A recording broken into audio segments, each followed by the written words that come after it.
Today we are going to where no other drone video have gone before. And I mean that literally. We're going to find out if the Mavic, the new flying camera from DJI, is a piece of crap or if it may just be worth the money. The way we're going to do that is by using science. Welcome to another FPV guy video.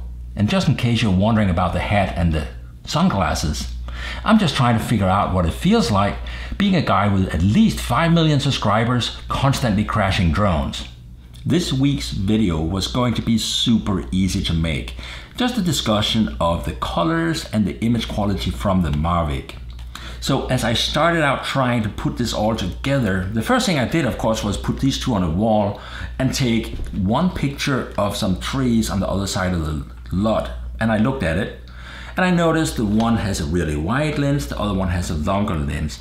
Basically, this lens is about a 20mm full frame lens, and this is like a 28mm full frame lens. So we can't even compare the field of view here. I could move one closer and the other one further away. While I was struggling with how on earth am I gonna test this and get a good result, I realized I also have to include other drones.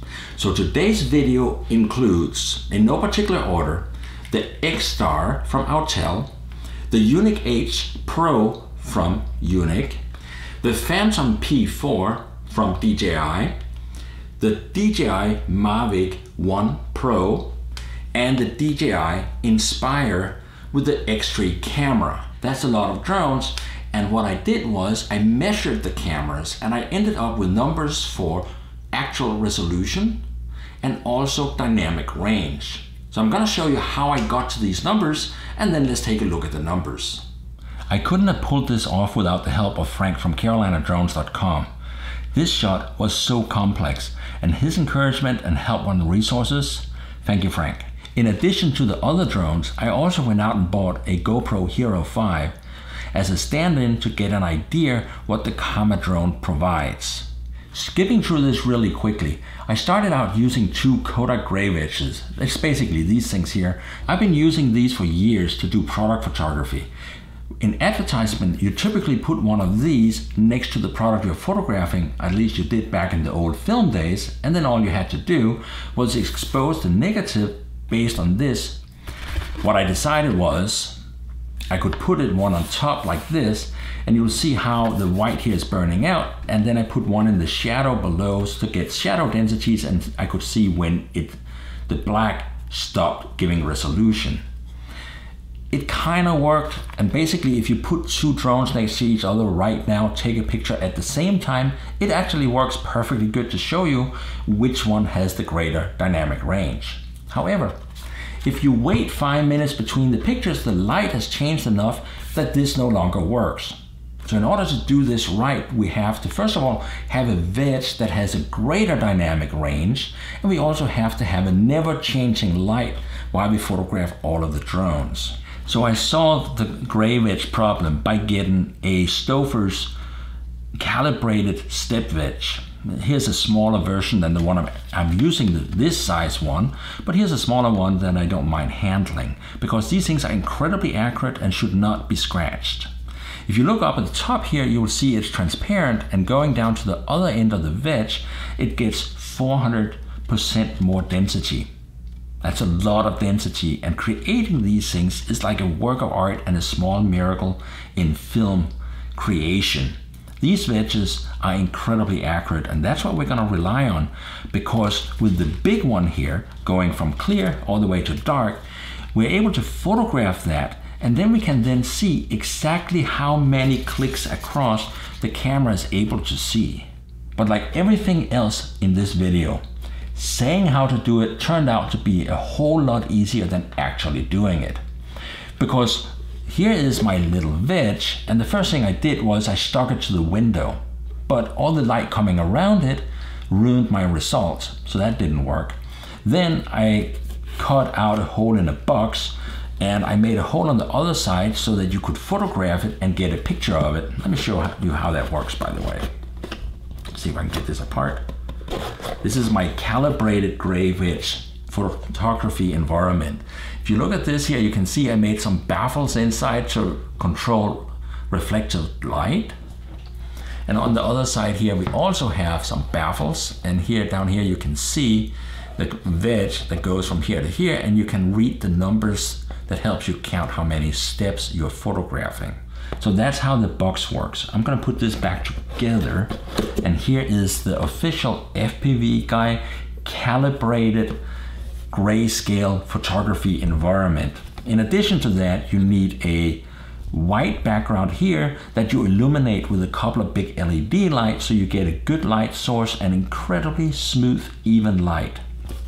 Now, on the front, we just stick the camera up here and photograph. So you can imagine, here's the unit, and we stick this one up right here, and now we can photograph the grayscale. The only problem is this camera is not nearsighted. So in order to get a sharp image out of this camera, we also had to install diopters here. And it turns out the $10 and $17 diopters or close-up lenses you can get from Amazon are pieces of crap.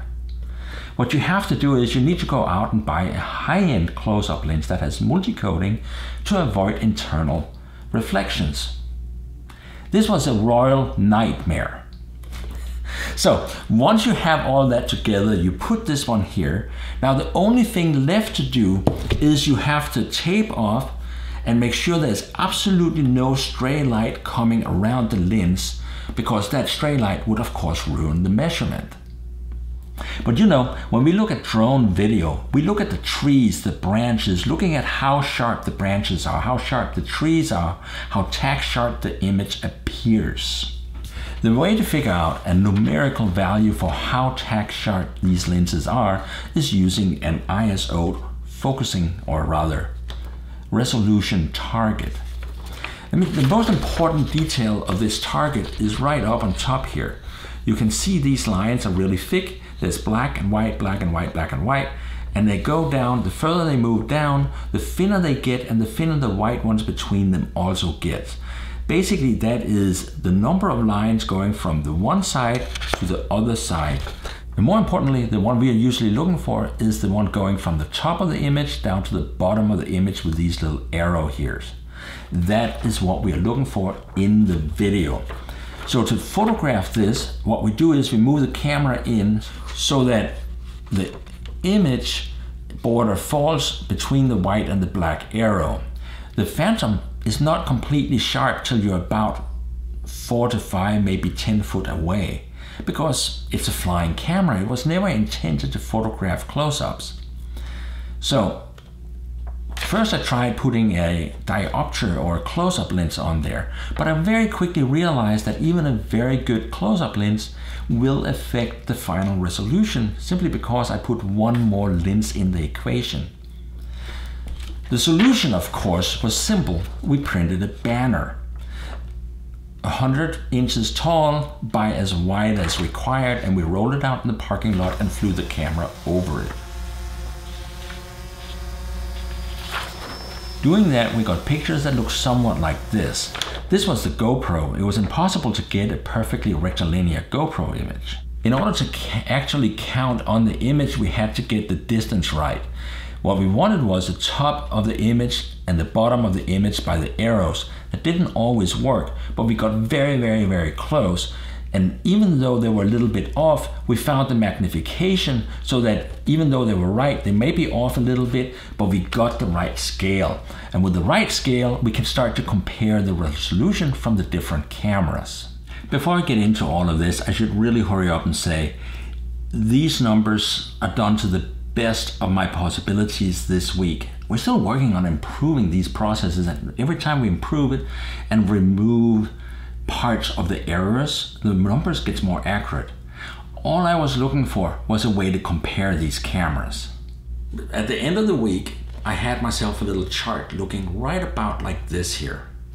We have 5 different cameras in addition to the GoPro. Before we start jumping into the numbers together, I want to point something important out. All of these drones can be used for professional use.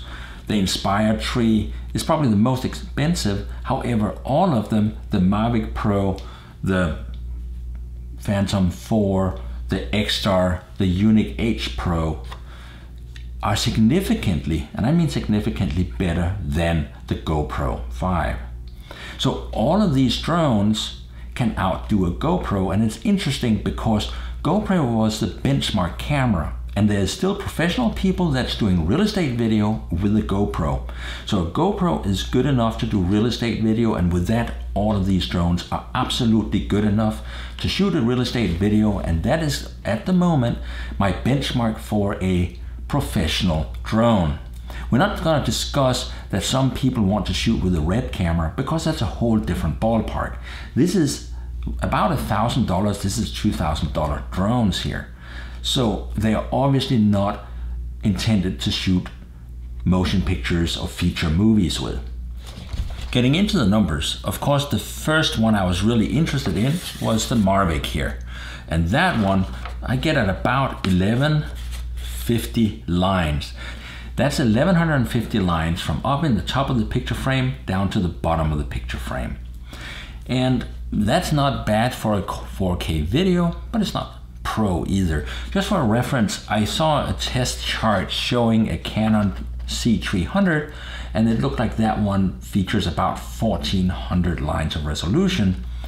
Moving on, over here is the Autel X-Star, and that is about 1250.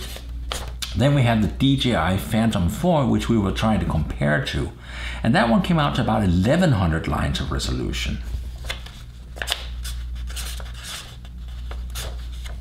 Moving down the bottom left corner, we have the DJI Inspire X3. That one again ends up pretty high, and it's 1250. So finally we have my MAVIC Pro, which at 1100, that's right around here, is pretty comparable to a Phantom P4. I think I mentioned it before, but these JPEGs with the composite of all of these are available on my website at fpvguy.com. So feel free to download them and follow along, and you can kind of eyeball them for yourself. And if you have suggestions how we can read them more accurately, please let me know. Like I mentioned before, these cameras are all very good cameras. They outperform the industry standard, the GoPro, completely, all of them.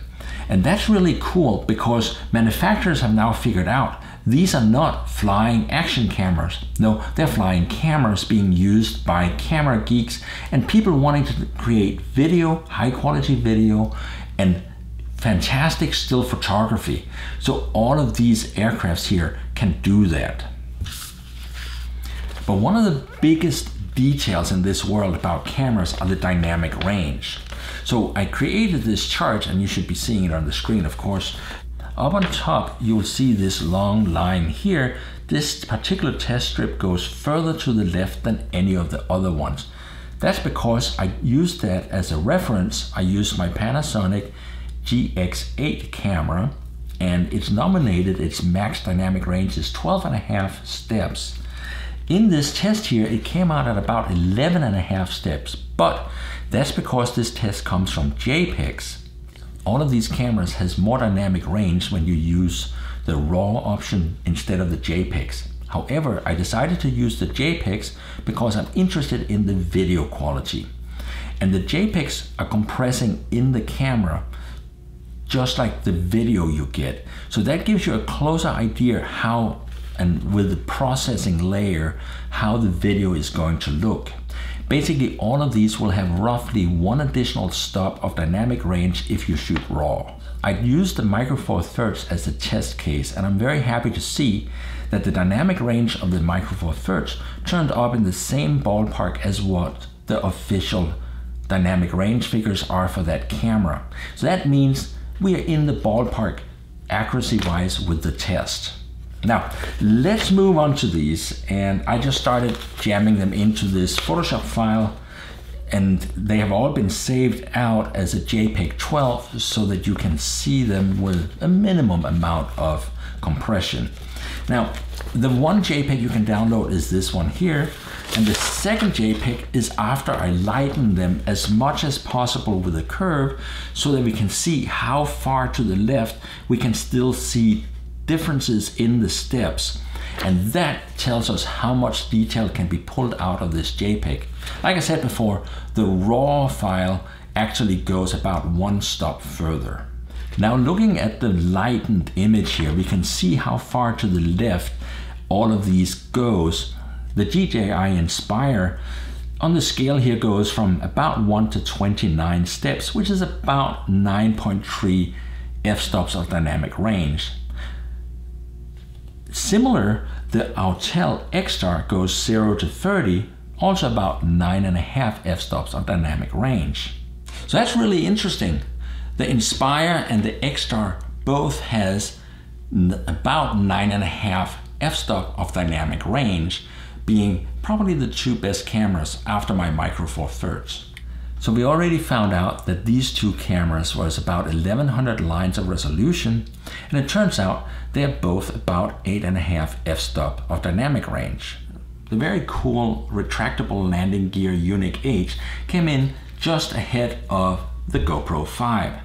Basically, the GoPro 5 had just south of 8 f-stops worth of dynamic range, and the Unique H is just north, maybe somewhere between 8 and 8.5 f-stops of dynamic range.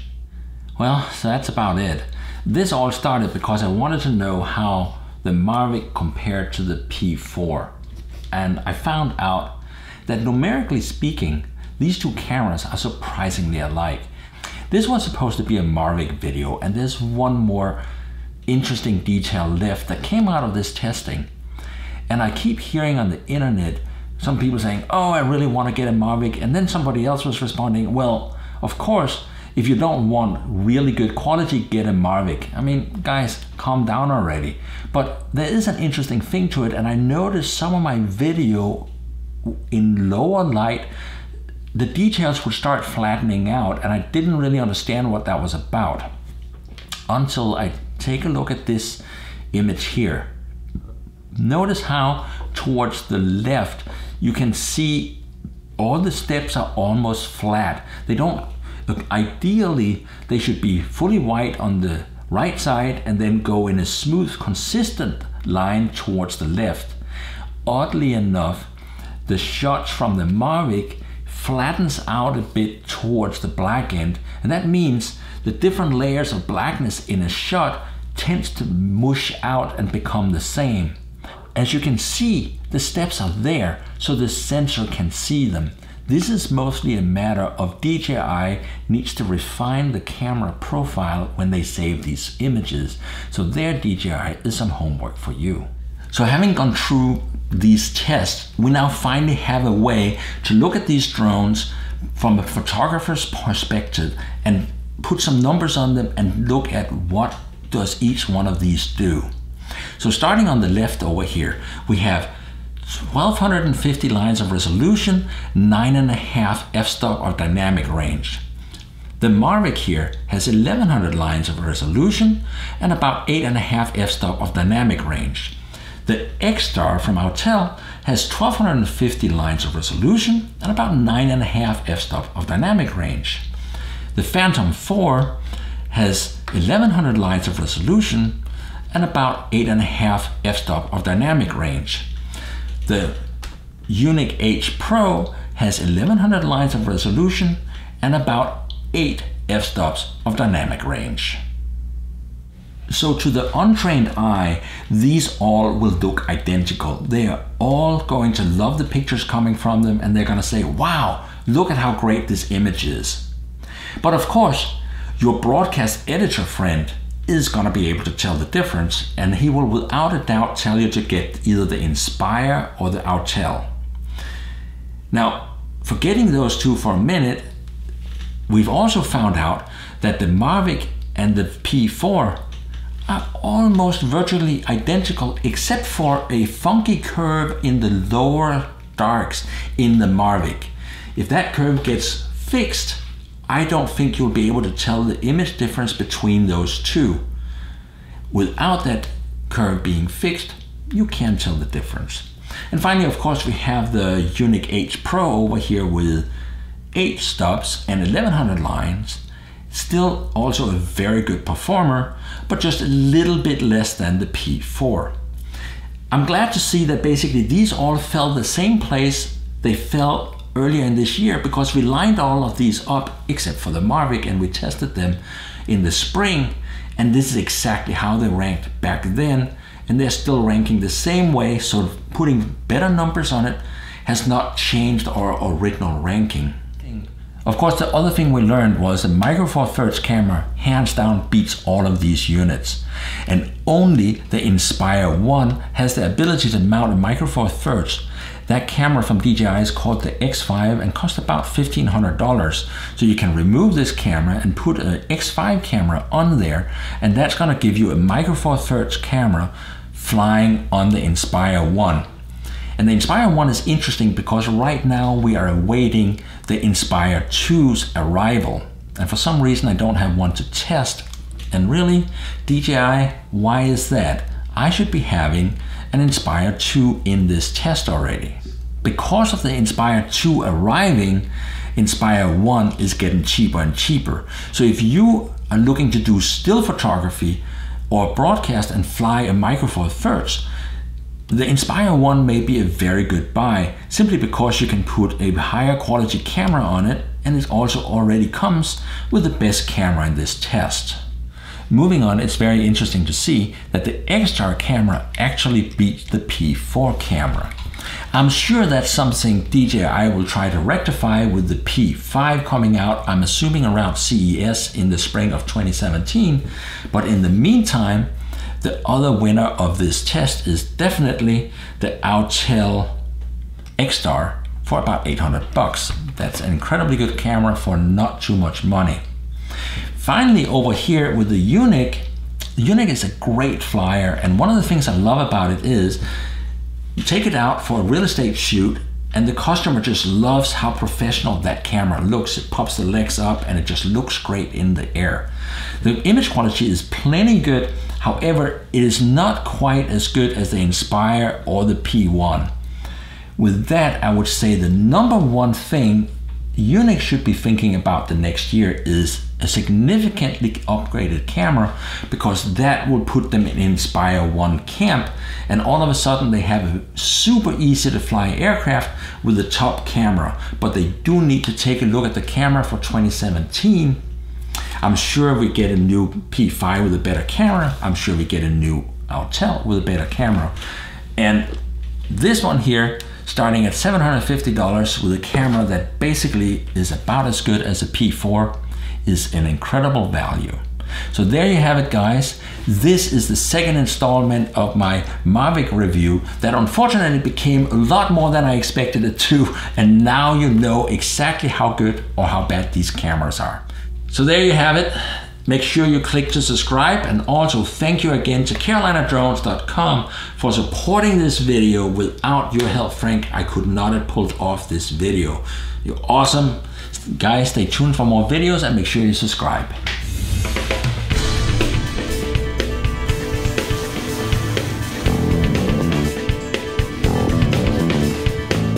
You know, I think this look works for me.